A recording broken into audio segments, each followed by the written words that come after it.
तर कंपनीचा विषय निघाला तर कंपनीचं उद्घाटन ठरलं, सगळं झालं, मशीन आलं, इन्स्टॉलेशन झालं, सगळं झालं. एक डेट ठरली 16 मे 2016.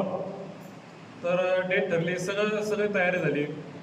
4 दिवस आधी आम्ही सगळी प्रोसेस चालू केली. तर कंपनी पाण्याची आहे, तर त्यासाठी आरो असतो, तर आरो चालू केला. तर आम्ही आरो चालवला. तर आधी पाणी खूप होतं, तर आरो चालवला. तर आरो चालवला म्हणजे पाणी नाही.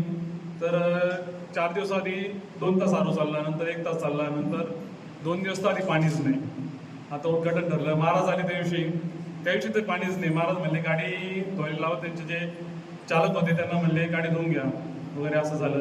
तर आम्ही एकदम नाराज बसलो. महाराजांना म्हणलो, महाराज हे शक्य नाही आहे, बोरला पाणीच नाही. तुम्ही सगळे एवढे नाराज त्याच्यामुळे का? महाराज म्हणले हो. म्हणलं त्याच्यामुळेच आम्ही नाराज. आता कसं करायचं? महाराज म्हणले काय टेन्शन घेऊ नका. त्यांनी तिथं बोरमध्ये शेजारची माती उचलली, म्हणजे अक्षरशः माती उचलली आणि बोरमध्ये टाकली. ती काय मंत्र म्हणले असतील ते याच्यामध्ये मनातल्या मनात माती त्या बोरमध्ये टाकली. तर बोरमध्ये टाकल्यानंतर आश्चर्य असं का दुसऱ्या दिवशी तो बोर आहे ना 4 घंटे चालला. म्हणजे 2016चा मे महिना हा दुष्काळ आहे, टोटल दुष्काळ होता.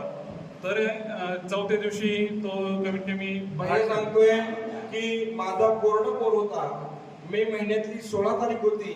मे महिना म्हणजे प्रचंड कडक असतो, तुम्हाला सगळ्यांना माहिती आहे.